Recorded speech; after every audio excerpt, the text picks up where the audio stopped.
Hello friends, welcome to my channel Agrify study.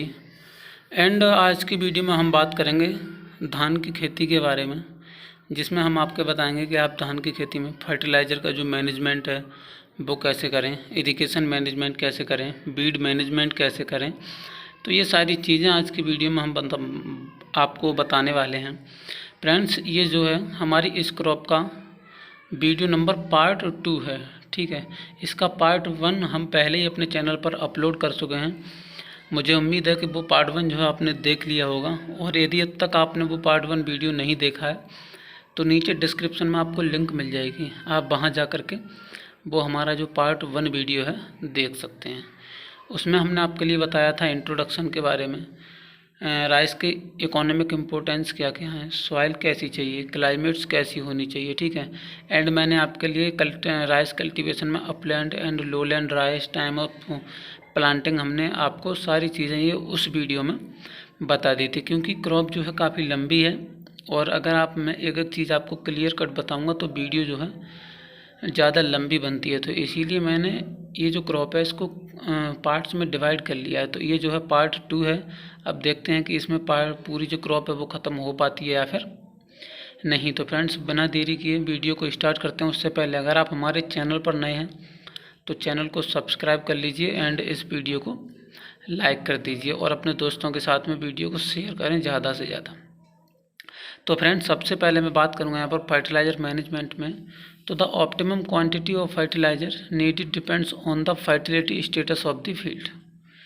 ठीक है, कि जो भी क्रॉप आप ग्रो करोगे उसमें क्या रहता है कि जो कितनी फर्टिलाइज़र की क्वांटिटी आपको चाहिए उस पर्टिकुलर क्रॉप को ग्रो करने के लिए या अच्छी उपज लेने के लिए, वो डिपेंड करती है आपकी सॉइल का जो फर्टिलिटी स्टेटस है वो कैसा है। यदि आपकी सॉइल ऑलरेडी वेल फर्टाइल है तो उसमें आपको क्या रहेगा कि जो फर्टिलाइज़र रिक्वायरमेंट रहेगी वो बहुत ज़्यादा कम रहेगी।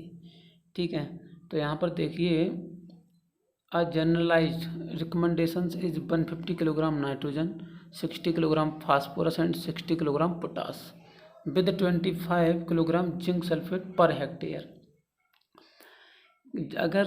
अगर इन जनरल देखा जाए तो 150 किलोग्राम हमें nitrogen, 60 kilogram phosphorus and 60 kilogram potash और 25 किलोग्राम जिंक सल्फेट चाहिए 1 हेक्टेयर राइस को ग्रो करने के लिए।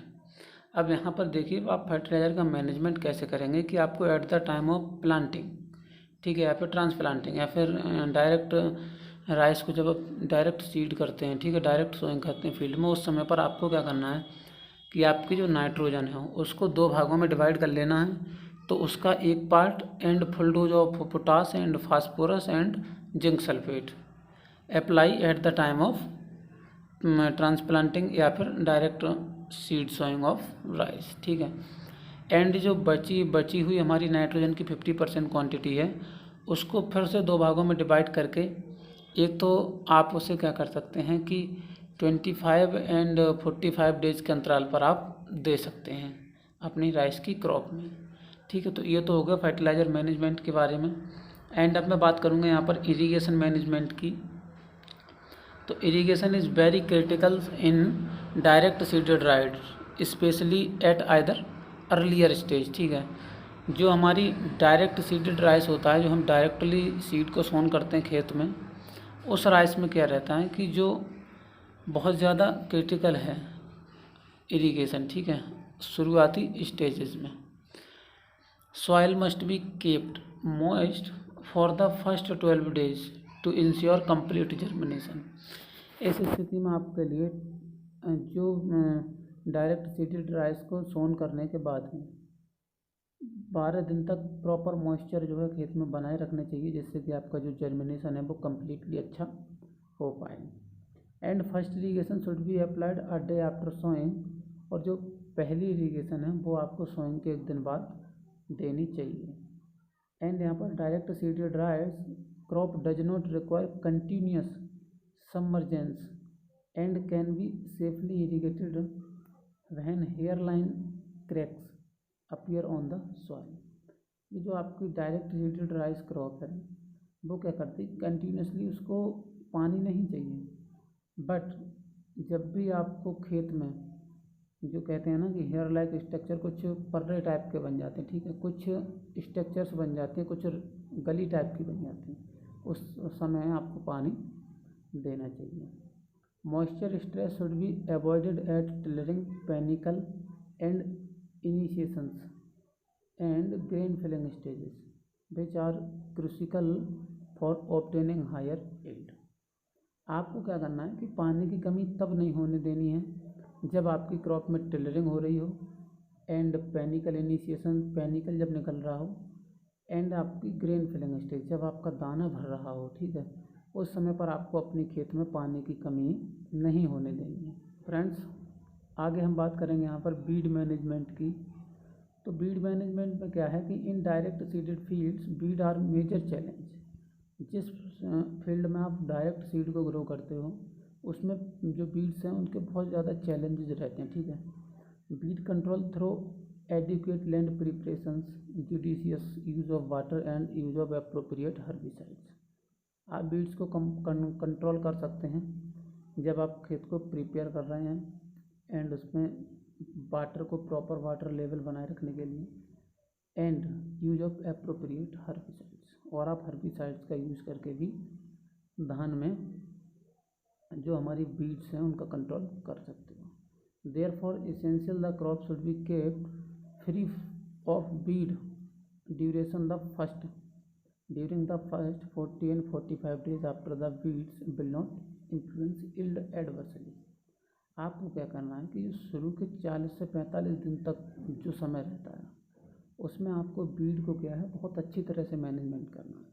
उसके बाद अगर कोई बीड उगता भी है तो वो आपकी जो क्रॉप है उसकी यील्ड पर कोई भी एडवर्स इफेक्ट नहीं डालेगा, ठीक है। तो ये चीज़ आपको बिल्कुल ध्यान रखनी है। अब यहाँ पर आप देखिए, पेंडिमेथिलिन एट द रेट 800 ml पर एकड़ pre emergency application can be control Beed effectively. आपको क्या करना है, अगर आप बीड कंट्रोल के लिए पेंडिमेथिलिन एट द रेट 800 ml दवा को 1 एकड़ खेत में अगर आप स्प्रे करते हैं प्री इमरजेंस। अब देखिए, इमरजेंस के 3 टर्म यहाँ पर, एक है प्री इमरजेंस, एक होता है पोस्ट इमरजेंस एंड एक होता है प्री प्लांट इनकॉर्पोरेशन। तो जो प्री इमरजेंस है उसमें क्या है कि आप जो दवा की स्प्रे करेंगे वो करेंगे जस्ट आफ्टर सोइंग, ठीक है, बिल्कुल सोइंग के 2 से 3 दिन में आप उस दवा को एप्लीकेशन कर दीजिए। एंड एक होता है पोस्ट इमरजेंस, उसमें आप सोइंग के 20 to 25 डेज बाद जो बीड कंट्रोल करते हैं। एंड एक होता है प्री प्लांट इनकॉर्पोरेशन, जब आप सीड बेड तैयार करते हैं, जब आप फील्ड की जो प्रिपरेशन है वो करते हो, उस समय पर जब आप बीडिसाइड का प्रयोग करते हो तो वो आती है आपकी प्री प्लांट इनकॉर्पोरेशन में। एंड फ्रेंड्स, उसके बाद मैं बात करूँगा प्लांटेड राइस की, ट्रांसप्लांटेड राइस की।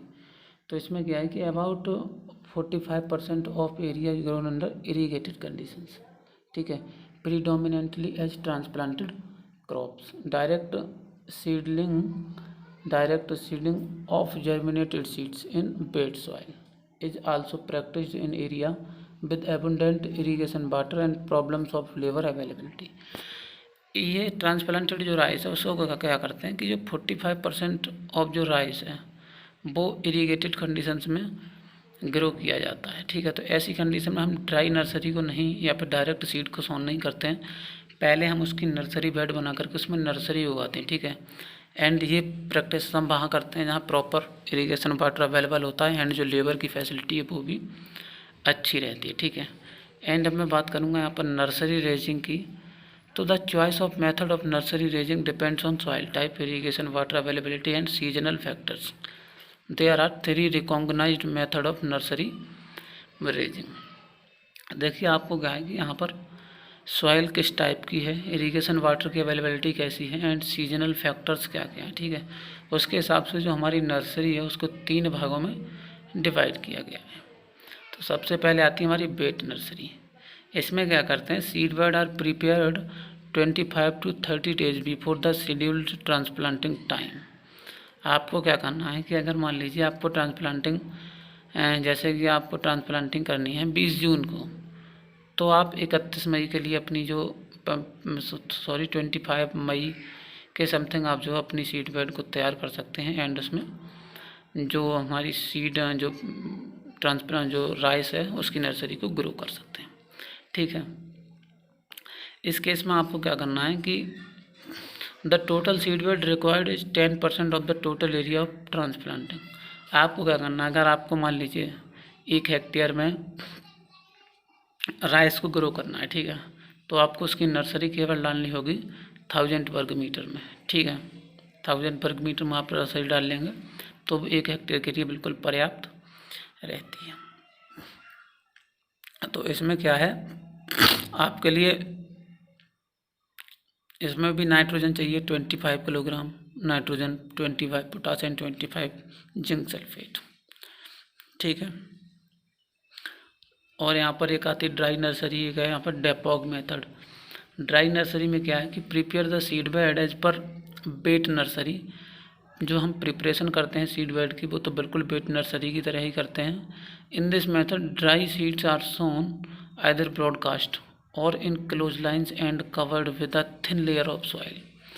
हम क्या करते हैं उसमें, जो बेट नर्सरी है उसमें हम पहले पानी खड़ा करते हैं 2-3 सेंटीमीटर, उसके बाद उसमें थोड़ा सा ऐसा हल्का फुल्का पाटा लगा लेते हैं एंड उसके बाद जो स्प्राउटेड जो हमारे सीड्स रहते हैं उनको ब्रॉडकास्ट कर देते हैं।